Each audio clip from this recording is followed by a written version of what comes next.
একে একে পুত্রগণ যদি বিসর্জন যায় মরে, সোনার চম্পক নগর যদি আগুনের জলে ভেসে যায়, চাঁদ দিনে কখনো তোমাকে পুজো দিতে সম্মত হবে তত্ত্বাবধান।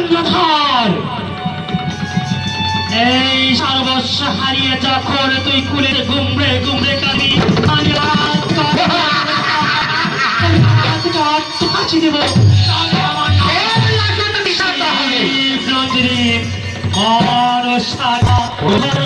আজ থেকে তোর প্রহার শুরু চলো হয়, আজ থেকে তোর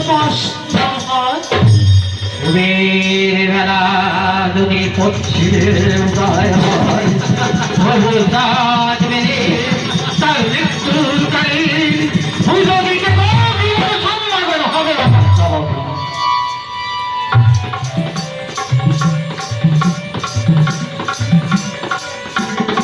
সম্মান আপনাকে পুজো তো দেবই, বলে অবুঝবো সে দেবী তো কি না পরীক্ষা করতে চাই। মাতৃরূপের রূপ যেদিন আমি দেখব, সেদিন মাকে আমি পুজো দিব। তার আগে আমি পরীক্ষা করতে চাই মায়ের মধ্যে কি আছে কিনা। দিদি দিদি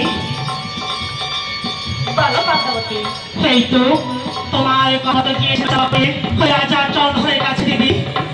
সেই দুষ্ট চরণ হয়ে করেছে জানো দিদি, পুষ্পের বিনিময় আমার কবে হেতাঘাত করেছি। তবে ব্যথা যে আমি কিছুতেই সইতে পারছি না দিদি, আমি যে কিছুতেই সইতে পারছি না দিদি। শোনো পদ্মাবতী, চাঁদ দিনে তোমার ধন দৌলত টাকা পয়সা থাকতে, পুত্রগণ থাকতে সে অহংকারী ত্যাগ করবে না। তবে তুমি তার ছয় পুত্রকে প্রথমে আগে নিধন করে এসো। তবে আমাকে যে প্রতিরাগ দাঁড়িয়ে দিচ্ছে ওই দুষ্ট রাজা চমৎকার, আমার বুকে যে দাও দাও করে চলছে দিদি, কিছুতেই নিচ্ছে না দিদি। বলো